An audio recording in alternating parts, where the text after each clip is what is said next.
इस सुंदर समय के लिए हम परमेश्वर का धन्यवाद करेंगे। आज हम जो परमेश्वर का दिया हुआ वो आशीष वचन को हम सुनने जा रहे हैं। यदि हम उस वचन को ध्यान से सुनेंगे और कैसे उस आशीष को हम प्राप्त कर सकते हैं उसके बारे में इस वचन को सबसे पहले हम समझते पढ़ते हैं।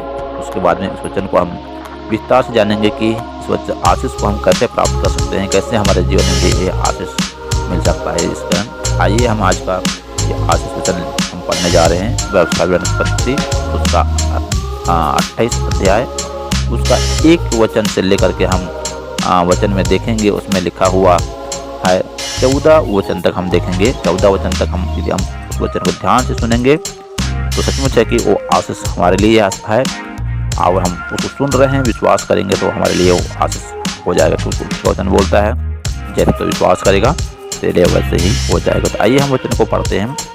पहला वचन से, यदि तू अपने परमेश्वर यहोवा की सब आज्ञाएं जो मैं आज तुझे सुनाता हूँ चौकसी से पूरी करने को चित्त लगाकर उसकी सुने तो वह तुझे पृथ्वी की सब जातियों में श्रेष्ठ करेगा।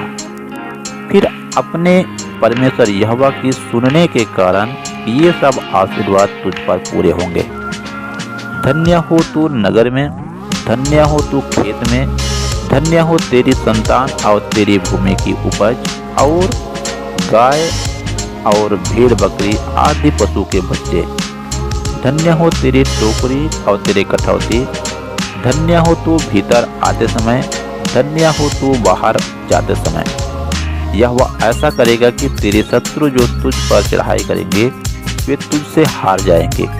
वे एक मार्ग से तुझ पर चढ़ाई करेंगे परंतु तेरे सामने से 7 मार्ग से होकर भाग जाएंगे।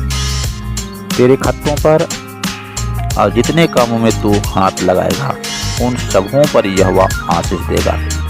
इसलिए जो देश तेरा परमेश्वर यहोवा तुझे देता है उसमें वह तुझे आशीष देगा। यदि तू अपने परमेश्वर यहोवा की आज्ञाओं को मानते हुए उसके मार्गों पर चले तो वह अपनी शपथ के अनुसार तुझे अपनी पवित्र प्रजा करके स्थिर करेगा। और पृथ्वी के देश देश के सब लोग यह देखकर कि तू यहोवा का कहलाता है तुझसे डर जाएंगे। और जिस देश के विषय में यहोवा ने तेरे पूर्वजों से शपथ खाकर तुझे देने को कहा था उसमें वह तेरी संतान की और तेरे भूमि की उपज की और पशुओं की बढ़ती करके तेरी भलाई करेगा। यहोवा तेरे लिए अपने आकाश रूपी उत्तम भंडार को खोलकर तेरी भूमि पर समय समय पर मेंह बरसाया करेगा और तेरे सारे कामों पर आशीष देगा और बहुतेरे जातियां को उधार देगा परंतु किसी से तुझे उधार लेना ना पड़ेगा।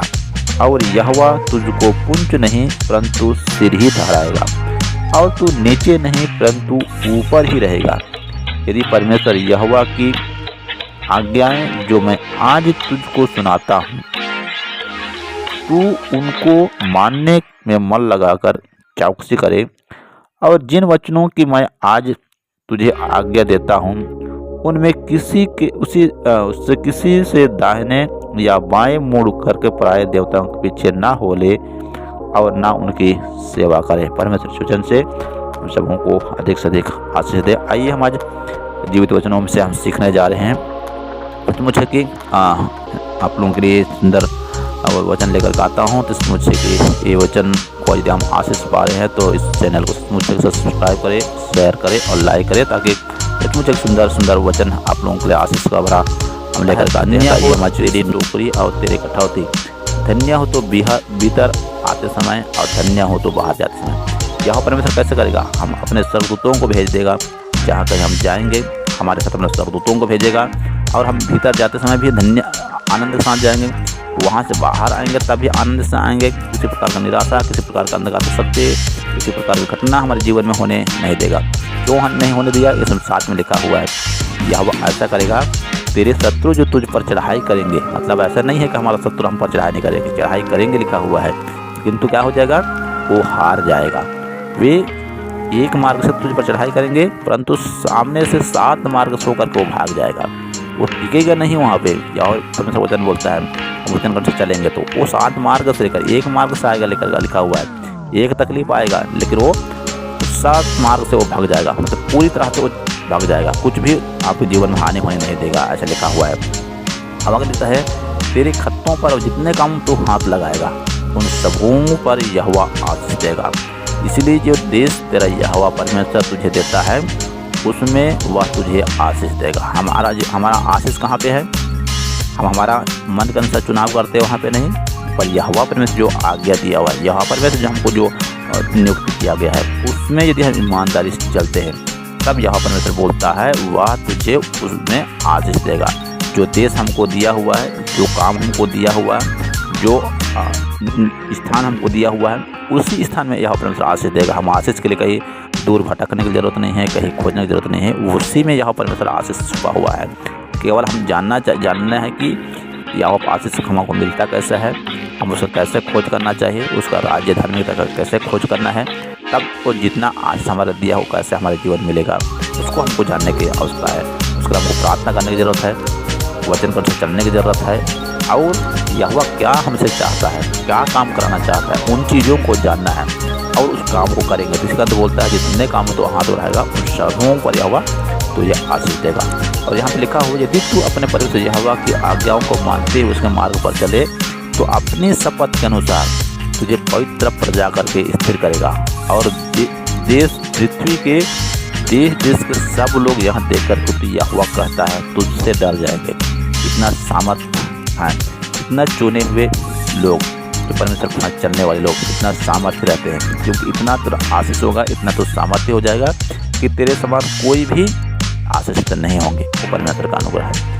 और वन का जिस देश के विषय में यहोवा ने तेरे पूर्वजों से शपथ खाकर तुझे देने को कहा था, यहाँ पर लिखा हुआ है संतान में जितना हमारा भूमि है, जो भी हम फसल लगाते हैं उसमें आशीष देगा।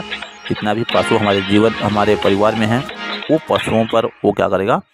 आशीष देगा और वो बढ़ते ही रहेगा, ऐसा लिखा हुआ है। अब कैसे वो आशीष देता है? उसको आशीष इतना बड़ा आशीष से बोलने से यहाँ लिखा हुआ है, बाहर हम देखेंगे तो यहोवा तेरे लिए आकाश रूपी उत्तम भंडार को खोलकर, कौन सा भंडार बोलते हैं? आकाश के झरोखों को खोलूंगा बोल कर लिखा हुआ है। हम एक वचन में देखते हैं तो मलाकी में वो आकाश के झरोखों को खोलकर आशीष दूंगा, ऐसा लिखा हुआ है। इसमें लिखा है मैं आकाश रूपी उत्तम भंडार, वहाँ का आकाश में जो भी भंडार है यहोवा परमेश्वर का आशीष का, उसको खोल करके तेरी भूमि पर समय समय पर मेह बरसाऊंगा और तेरे सारे कामों पर, यहाँ पे एक नहीं लिखा हुआ है, हमारा जितना सारा काम हमको परमेश्वर दिया होगा, हम इतना सारा काम करते नहीं जानते, उन सारी कामों पर यहोवा आशीष देगा। और वो आशीष कैसे हमको पहचान में आएगा कि हम आशीष हैं बोल करके? वहाँ एक वचन लिखा हुआ है तो बहुतेरे जाति को उधार देगा परंतु किसी से तुझे उधार लेना नहीं पड़ेगा। हमारे पास लोग उधार लेने के लिए आएंगे लेकिन हम किसी से उधार लेने की जरूरत हमको नहीं पड़ेगा। इसको हम देखेंगे और समझ में आ जाएगा कि हम परमेश्वर का आशीष हैं। दुनिया के लोग भी आशीष हैं लेकिन उसमें आशीष नहीं है क्योंकि उसमें दुख तकलीफ छिपा हुआ है, लेकिन ये यहोवा परमेश्वर देता है इस वचन के अनुसार, तो उसमें आशीष से आशीष कहीं भी इसमें नहीं लिखा हुआ है कि आशीष नहीं मिलेगा बोल करके। वो आशीष इसमें दिखाता है कि हमको उभरता हुआ उमड़ता हुआ परमेश्वर आशीष से भर देगा। हर एक चीज़ लिखा हुआ है, यहाँ पे एक नहीं लिखा हुआ है, वहाँ पे सारी चीज़ों को सारे कामों पर वो आशीष देगा ऐसा लिखा हुआ है। तेरे सारे कामों पर आशीष देगा ऐसा लिखा हुआ है। जितना भी काम होगा सारे कामों पर आशीष देगा और तेरे बहुत सारे लोगों को उधार देगा, किसी से तेरे को उधार देने की जरूरत नहीं पड़ेगा। ऐसे वो आकाश के झरोखों को खोल करके आशीष देने वाला परमेश्वर है। परमेश्वर छोटे से वचन से हम सबों को अच्छे आशीष दे। आमीन।